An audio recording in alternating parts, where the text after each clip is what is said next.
to the Janelle King Show. I'm Janelle King, and this is Extra 106.3. And this is where we discuss kitchen table topics that are typically banned from family gatherings, but are absolutely necessary in order to have a strong republic. In today's table topic, we are concluding our conversation that we started last week discussing 2026 and 2028 Democrat candidates or hopefuls that I am watching. And this is part two.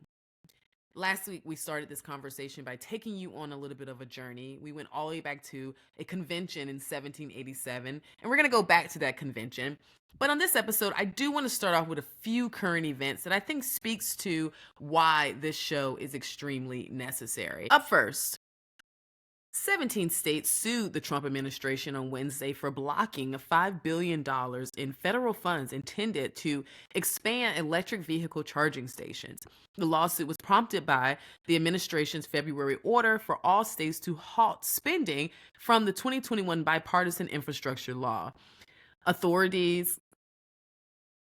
Attorneys general from Washington, California, and Colorado argue that the Federal Highway Administration lacks authority to withhold these funds. Washington's AG called the action unfair, while New York reports $120 million of its $175 million remains withheld. The lawsuit challenges executive overreach and could affect the development of clean transportation infrastructure. To be clear, we didn't ask for this.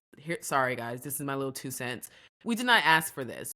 Remember, this whole electric vehicle push was something that was put on all of us by the left because they told us that our cars were no longer useful and that we needed to do what they tell us to do, which is to get out there and everybody go buy an electric car. Even if you have the money, even if you don't have the money, figure it out, but do what we told you to do. So to be clear, we did not ask for this. And to me, in my personal opinion, it is not the government's job to ensure that there are enough charging stations. That responsibility is supposed to be placed on the market. And if the demand for electric vehicles were there, private companies would invest in building these stations as a form of another business or a type of business that we can now introduce. So let's just let the market work. Moving on. Transportation Secretary Sean Duffy, speaking of transportation, will introduce a multi-billion-dollar plan to modernize the air traffic control system. The initiative responds to ongoing issues, including a mid-air collision in January and infrastructure challenges. The aging system must stay operational during upgrades, which are complicated by staffing and technology problems. As seen in outages and cancellations in Newark, the GAO review found 51 of 138 FAA systems were unsustainable, prompting Duffy to propose a new, safer system. While President Trump supports the plan, funding and effectiveness are uncertain amid decades of neglect and increasing flight numbers above 45,000 daily. I personally believe that hiring people who have a strong work ethic, I believe that hiring people who fully understand the job and the role and what it entails is the key to resolving these personnel issues. I'm not familiar with the system, so I don't know if this is too much money or too little money or what, but I do know that there are some serious personnel issues, I believe, that's happening in our government because we decided that we wanted to create diversity rather than allowing diversity to fend for itself under the guise of meritocracy. So I personally believe that while my husband was campaigning, it was brought to us by some college students that attended Mercer. They stated that, meritocracy is diversity. And if you push for meritocracy, you will naturally get diversity. All right, last but not least, when it comes to these hot topics, on May 6, 2025, GOP centrists opposed the proposed large Medicaid and SNAP cuts in the House budget bill. The proposals aim to fund $2 trillion in tax cuts by reducing Medicaid and food assistance programs. Medicaid covers nearly 87 million people, including over 40 million children, while SNAP supports over 42 million Americans. Eliminating broad SNAP eligibility could affect at least 359,000, actually it's right around 360,000 children and over 3 million people. Critics warn these cuts could worsen food insecurity and healthcare access, harming women and children during the key legislative period. Well, first of all, women and children are not the only ones that are utilizing these or need healthcare access or food security, but I understand. I guess I get where they're coming from because it typically is majority women and children that are utilizing these benefits. But here's the thing, I don't really like the idea that um, because we're in the same party, we can't disagree.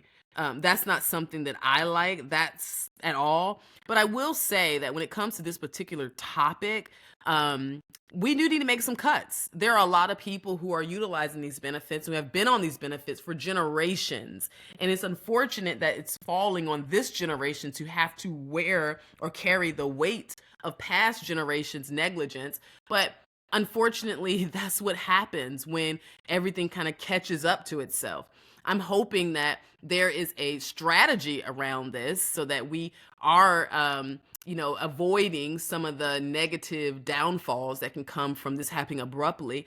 But I'm not against making these cuts. But most importantly, I really am for the people in our own party voicing their concerns. I believe that's what it's supposed to do. I mean, the whole reason why I ran from the Democrat Party is because they want to control everything you say, everything you think, and how you behave. That's not what I want in the Republican Party. So I think these people are doing what they think is best. I'm not against that. I think it's okay to critique. I think it's okay to question. And personally, I think Trump responds to the where the base is. So if the base is leaning in one direction, does get his attention. So I'm hoping that he hears their perspective and either address it or adjust it. Because this reminds me of a Bible verse that says that when the righteous are in authority, the people rejoice. But when the wicked beareth rule, the people groan or mourn. And in some translations, it says they groan. But I think this means that as we, the people, we have a voice and we should use it on all sides.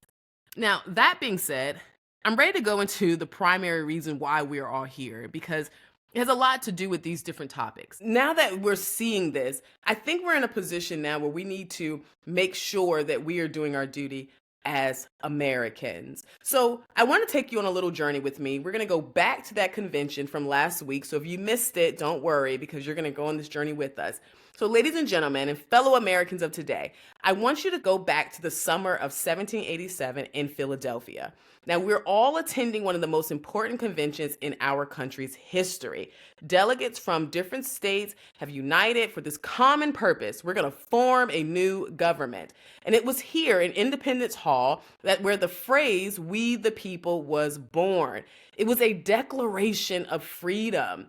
It was a powerful opening that marked the beginning of democracy. It placed the power in the hands of citizens and it moved them away from this monarch or dictator rule. The delegates understood that they were igniting a revolution of not just thought, but it could have been a revolution of war, which it ultimately was. But "we the people" was a promise of liberty and justice. It was a commitment that power would derive from those who are governed and not from the government. So close your eyes and imagine Benjamin Franklin on the stage urging for everyone to unite. Why? Because we, the people, must be united if we are going to hold the government accountable, knowing that a strong country is a unified country. Then think about George Washington, who saw the Constitution as a shield against tyranny, while they were ultimately committing tyranny, because there was a government that was in place that they were revolting against.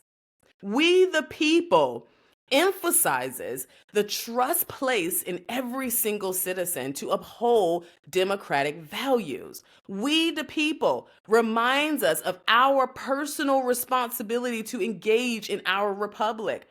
Each and every voice matters, and the participation is crucial to shaping our nation's future.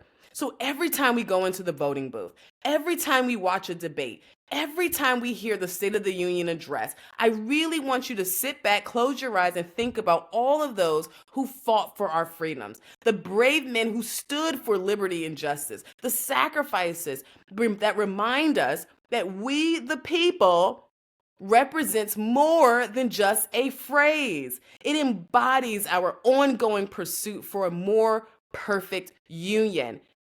I want to make sure I emphasize it's an ongoing pursuit for a more perfect union. It reminds us that our participation in this electoral process is not a given. It is a hard-won privilege that requires our active engagement. Particularly as Republicans, we hold dear to the principles of limited government, personal liberty, and individual responsibility. It is our duty to elect leaders who embody these values, who will be championing the rights and the aspirations of the American people and not their own interests. We have a responsibility to support candidates who prioritize honesty, integrity, accountability, officials who will stand firmly for our Constitution and the freedoms it guarantees and does it with courage. Ladies and gentlemen, we must be vigilant in our role as American citizens. It is not enough to simply show up on election day. We must educate ourselves about every single candidate, scrutinize their track records, and understand their positions. And that goes for both sides of the aisle. We have the power to influence the course of our communities and our nation, but that power must be exercised wisely. So I urge you to take this responsibility to heart, starting with tracking who could possibly seek your vote. So today we're going to finish our conversation about the Democrats that I am watching, the Democrats who I believe will be running in 2026 and 2028. And this is an ongoing discussion as more and more people are popping up. However, this show, I'm going to focus on the governor's race and particularly looking at the Democrats that are rumored to run for governor. So if you want to live in a free country, free of tyranny, free of elitism, free of a dictatorship, then we, the people, must prioritize our responsibility. We must prioritize the needs of the people, one that honors our founding principles and supports a government that is truly of the people, by the people, and for the people. So don't go anywhere. Do not leave the table. We're diving into the 2026 governor's race, particularly on the Democrat side, right after the break. You're listening to The Janelle King Show. I'm Janelle King. This is Extra 106.3. We'll be right back. Thank you so much for joining the show. Please remember to like, share, comment, and subscribe. And don't forget to hit that notification bell so you'll be notified every time I upload new content. Now back to the discussion. This is the Janelle King Show right here on Extra 106.3, where we discuss kitchen table topics that are typically banned from family gatherings, but are absolutely necessary in order to have a strong republic. And if you're joining us for the first time, don't worry. You can catch an encore episode tomorrow at 9 a.m. right here on Extra 106.3. And remember, our podcast drops every Tuesday wherever you get your podcasts. And if you're feeling eager, you can watch the video podcast right now on YouTube. Just remember to subscribe to our YouTube and Rumble pages, and your likes, comments, and shares are always welcomed. Now grab a seat and let's get back to the table. Welcome back to the Janelle King Show. I'm Janelle King, and this is Extra 106.3, and this is where we discuss kitchen table topics that are typically banned from family gatherings, but are absolutely necessary in order to have a strong republic. And remember, today's table topic, we are finishing or concluding our two-part series as I am highlighting the Democrats that I'm watching as it relates to 2026 and 2028. As I stated before, as Republicans, we must elect leaders who stand for limited government, personal responsibility, and integrity. It is not enough to simply vote. We have to educate ourselves about the candidates. We have to scrutinize their positions. Therefore, I urge you to take this responsibility seriously. So today I'm going to continue our table talk from last week where we tackled DC and federal races. And now we're going to talk about the Georgia midterms, focusing on constitutional races. Constitutional races refer to elections where candidates run for statewide offices, often outlined in the state constitution or governed by state law. These races typically include positions like governor, lieutenant governor, secretary of state, attorney general, and other executive or judicial roles. Historically, the formation of these races traces back to the development of state governments in the United States, where clear electoral processes were established to ensure governance and representation across the entire state.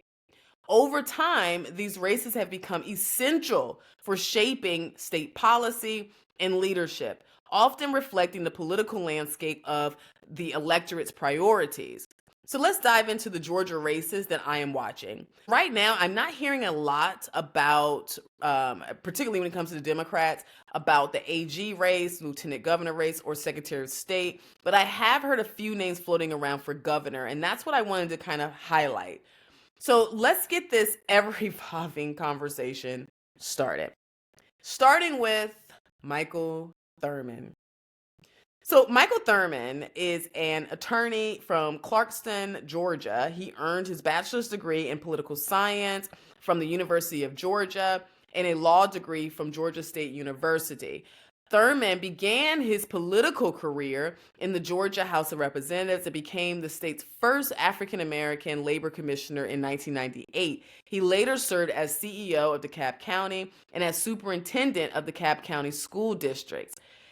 So his name has been circulating pretty early. It started pretty much while I was on the Georgia Gang, and I started hearing a lot of things, and I found it to be quite interesting. So much so that I spoke with him very, very briefly. It was a very basic conversation, but I wanted to hear from him. I wanted to talk to him. I was like, hey, why not? Let's just hear what he has to say.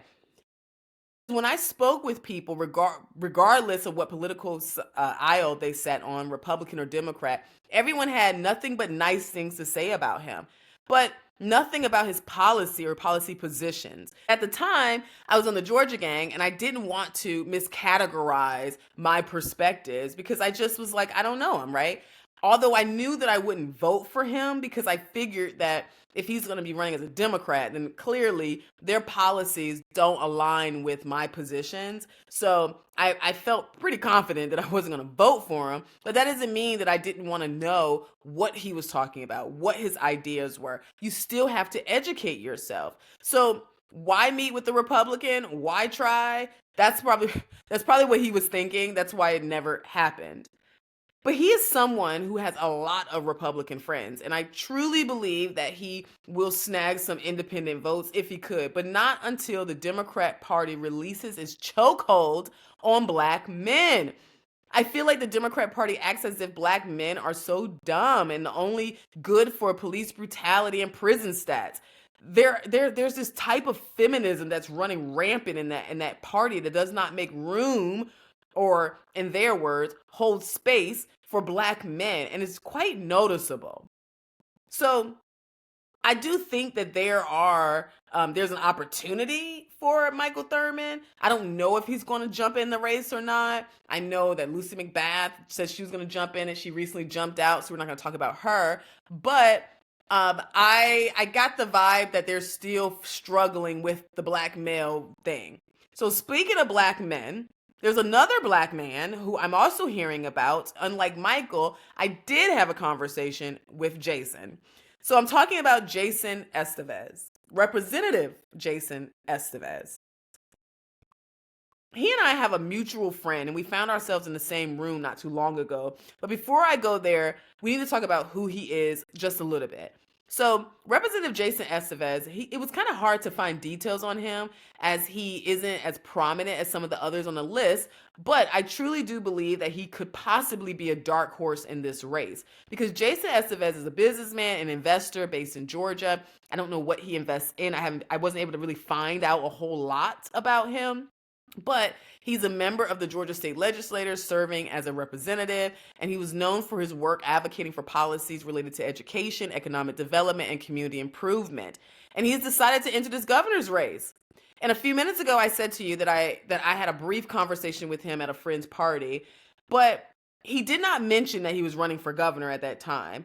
And what I also appreciated was that his absolutely beautiful, his wife is gorgeous, guys. So his absolutely beautiful wife was present, and she kind of walked up and joined the conversation. I really appreciated that because I like family, right? I like family. So while I'm certain that we do not share some of the same positions on policy, I can't say that he wasn't a nice guy.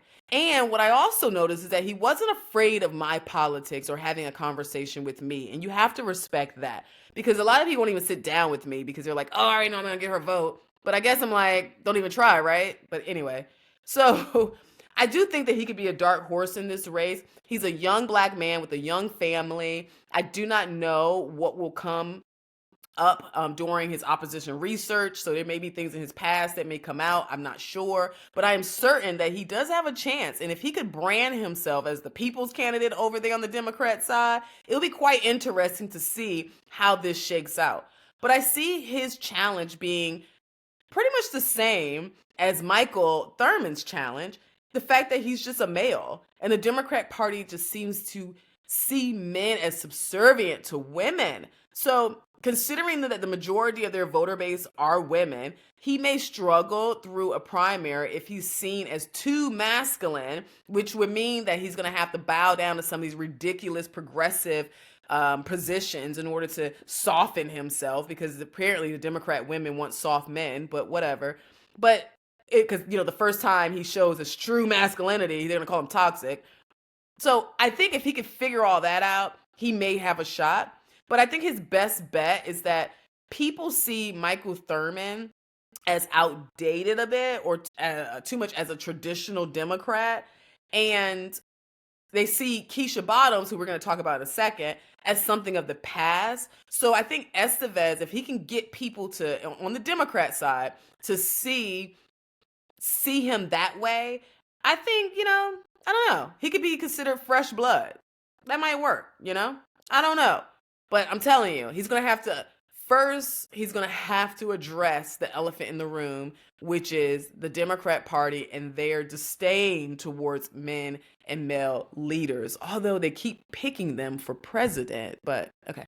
Anyway, so speaking of the Democrat darling, Keisha Lance Bottoms, who clearly doesn't like me, it's actually really funny. I saw her at an event one time. We were in the Capitol. And I looked at her and smiled because, I don't have a reason not to say hello. I don't even know you personally. I only critique your stances or your positions or your leadership style. But anyway, she took that personally. She didn't speak. So she's a little mean, but whatever. And then I was asked by someone later that she asked them, do I really believe the things that I'm saying? And to them, my response is, I have the same question for her. Like, does she really believe the things that she's saying?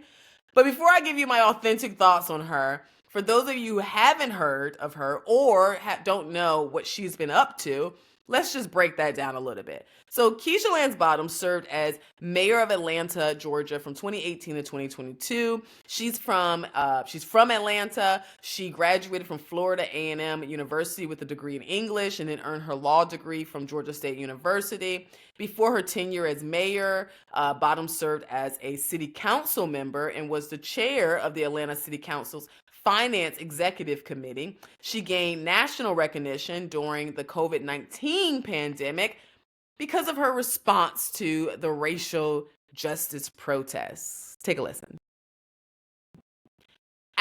Let me just speak to what's happening here today. Above everything else, I am a mother. I am a mother to 4 Black children in America, one of whom is 18 years old. And when I saw the murder of George Floyd, I hurt like a mother would hurt. And on yesterday, when I heard there were rumors about violent protests in Atlanta, I did what a mother would do. I called my son and I said, "Where are you?" I said, "I cannot protect you, and Black boys shouldn't be out today. So you're not going to out-concern me and out-care about where we are in America. I wear this each and every day, and I pray over my children each and every day. So what I see happening on the streets of Atlanta is not Atlanta. This is not a protest. This is not in the spirit of Martin Luther King Jr. This is chaos. A protest has purpose. When Dr. King was assassinated, we didn't do this to our city. So if you love this city that has had a legacy of black mayors and black police chiefs and people who care about this city, where more than 50% of the business owners in Metro Atlanta are minority business owners. If you care about this city, then go home and pray that somebody like Reverend Beasley will come and talk to you and give you some instructions on what a protest should look like and how you effectuate change in America. This police chief made a video on yesterday, pull it up on YouTube, where she said she was appalled to watch the murder of George Floyd. This woman did that. You're not honoring the legacy of Martin Luther King Jr. and the civil rights movement. You're not protesting anything running out with brown liquor in your hands, breaking windows in this city. T.I. and Killer Mike own half the West Side. So when you burn down this city, you're burning down our community. If you want change in America, go and register to vote. Show up at the polls on June 9th. Do it in November. That is the change we need in this country. You are disgracing our city. You are disgracing the life of George Floyd and every other person who has been killed in this country. We are better than this. We're better than this as a city. We are better than this as a country. Go home. Go home. In the same way I couldn't protect my son on yesterday, I cannot protect you out in those streets. You're throwing knives at our police officers. You are burning cars. You have defaced the CNN building. Ted Turner started CNN in Atlanta 40 years ago because he believed in who we are as a city. After not seeking re-election in 2021, she went on to help the Biden administration. And when Congresswoman Lucy McBath ended her gubernatorial exploratory campaign, Keisha jumped in within weeks. To be honest, it kind of felt like we have to get a woman in there before any of the guys get ahead. So it's like we got to swap, Lucy out for Keisha real quick. And it kind of just felt that way. And it felt the same way about Keisha and I felt the same way about Keisha as I did before. Here's my authentic feelings on why I am challenged by Keisha Lance Bottoms. Because Keisha strikes me as a woman who cares a lot about her reputation. And I think she cares a lot about the opinions of others, specifically the subculture in the Black community. And what do I mean by the subculture? I'm going to let Thomas Sowell explain it to you a little bit better than me. You cite, in Intellectuals and Race, you cite an observation by the intelligence expert, IQ scientist James Flynn, that just stopped me cold. After the Second World War, you've got large numbers of American troops remaining in Germany. For that matter, there's still several tens of thousands there today. And both black and white American soldiers had children with German women. And Flynn discovered that those children growing up in Germany showed no IQ differences at all. The black kids and the white kids, the same. Quoting Intellectuals and Race, Professor Flynn concluded that the reason was that the offspring of black soldiers in Germany and now you're quoting Professor Flynn, grew up in a nation with no black subculture, Yeah. close quote. Which means what? Which means they experienced exactly the same expectations. Is this the No. The expectations are external. The culture in which they grew up was not the culture in which black kids grew up in America today. So they had There's no gangster rap that was pervasively available in Germany. So here's what I'm getting. There is something about black subculture in America today that holds African Americans themselves back? Yes. In fact, I went into this in a previous book on which about black rednecks and white liberals, because that same subculture. Let's talk about two of your books here. Go ahead. Because that very same subculture held whites in the South back as well. That in the time, this mental testing in the First World War turned up, among other things, the fact that whites from various 4 or 5 southern states scored lower on the mental test than blacks from 4 or 5 northern states. And so it really was a question of the subculture that was there, which was a handicap to both. All right. And so whose job is it to say, wrong subculture, folks, you're harming yourselves? Well, I would think in an ideal world that intellectuals might take on that task, but the world that we live in, I've noticed, is not ideal. All right. Ultimately, what he's saying is that it's this desire to appease a subset of our community. He's basically explaining that you can't say that this is black culture if all black people are not acting the same or not buying into it. There's a subset of our culture that is buying into some of these crazy things and some of this stuff that is not necessarily helpful. I actually think it's detrimental to our community, but it's only a subset. So Keisha likes to play to that subset. She's an appeaser. And I always said that if she was less of the mayor named Keisha and she was more of Mayor Bottoms, I think she would have a second term. I believe it's because culturally, I noticed that as a people, we have a tendency to worship other people from the past and the stories surrounding them, but only the good parts. For example, if there was ever a time,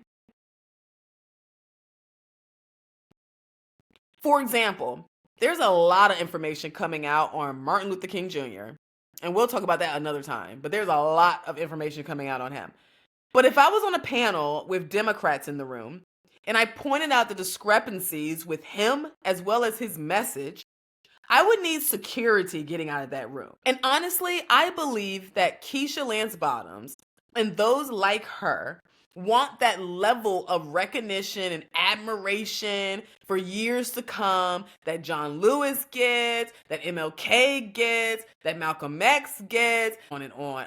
Chisholm gets. Like, the list just goes on and on and on, right? Of all the black ancestors that we all are supposed to worship, and having never met them, know nothing about their personal life, but we're supposed to act like their personal life had to be great because of what they did or what we think they did. And I think that that's what she aspires to be. She aspires to be somebody that holds reign for years to come. The blind praise that comes without criticism. And rather than getting there the tough way, which is doing the right thing simply because it's right, even if it pisses people off, knowing there's a possibility that you may be personally hated, but at the end of the day, you know that the work that you're doing will be remembered even if it's not now. But I can't tell you if she's capable of doing the job because all I ever see is snippets and softball interviews and magazine covers.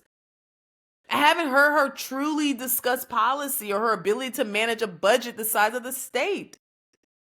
And to be honest, I can't say I will ever get there because I truly believe that she's going to lead with her heart over the forecast sheet.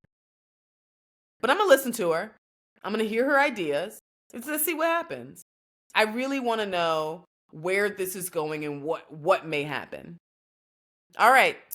After the break, I'm going to close with my final message to Republicans and voters who will be participating in the upcoming elections. I'm not holding back.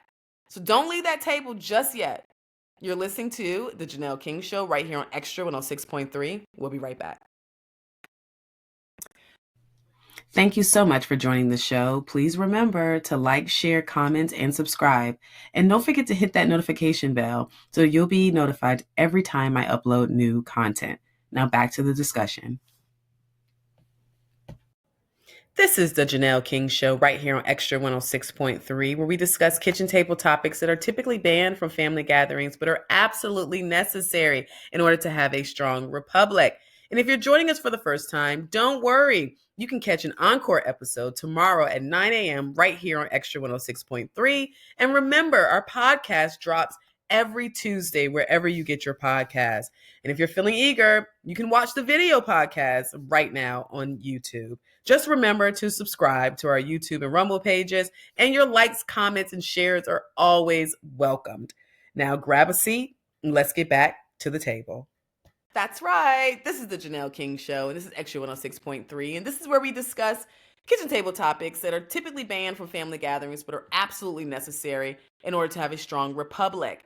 And today's table topic is the final part of my two-part series of the Democrats that I am watching in 2026 and 2028, just to make sure I see what the opposite side is doing and what opposition's planning. And I started the show by taking you on an imaginary journey back in time. We went to a convention in Philadelphia in 1787 when the formation of our country was being debated, and the war cry at that time became the first three words of our Constitution: "We the people." Or it was a slogan, it really was a battle cry from people who were ready to overturn the current government and establish its own. We the people did not exist as we know it today. But it wasn't as glamorous as today. You got to remember that the whole idea of we the people did not exist as we know it today. But it was being demanded in 1787. And as I stated earlier, we the people was a promise of liberty and justice. It was a commitment that power would derive from the governed and not the government. We the people emphasizes the trust placed in every citizen to uphold our democratic values. We the people reminds us of our responsibility to engage in our republic. You see, I've been a political operative and in the advisement space for over a decade. And I see something that has officially concerned me. I think our voter base is a little weak. And I think we're weak because we're too predictable. You know, I've sat in countless rooms where I heard people say things like, "Oh, the people will go with whatever such and such says." Or, "Oh, the people just want this and they'll be fine." "Oh, the people are too uneducated to make a decision on this matter, so let's just do it for them." Okay. It was said much more eloquently, I'm sure. But the nature and the intent of what was being said was exactly what I just said. And that was disturbing because I am those people. And I couldn't understand why they didn't see themselves as we the people. You see, I am a part of the grassroots. I am the grassroots. It was the grassroots who shared the most with me, the most commonality. They taught me what patriotism was and what it means to actually sacrifice for your country in order to maintain your country.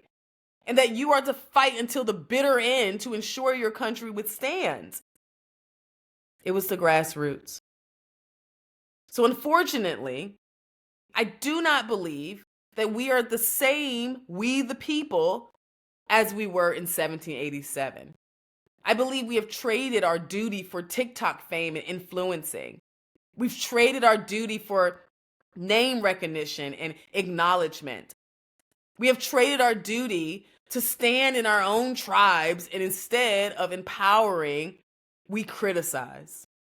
We, the people, have turned on ourselves and have allowed those who we elect to dictate for us. We don't need term limits when we have elections. And I know our elections are in question, but I think 2024 showed us what can happen if we all show up. But we have midterms approaching us now, and our duty is right back upon us. And to be fair, typically the party in power is the party that has to work the hardest. But that's fine, because we are not afraid of hard work. We must understand what is at stake, and we must understand what is at stake, and most importantly, how to communicate it. So here's what I want you to do. I want you to do your research on both sides of the aisle. Don't only familiarize yourself with Republicans, because it's not Republicans who you have to win. Understand the counter perspective. Understand your why and how your why also benefits others. But most importantly, do your duty. So I'm going to keep pushing you, and I'm going to keep holding you accountable.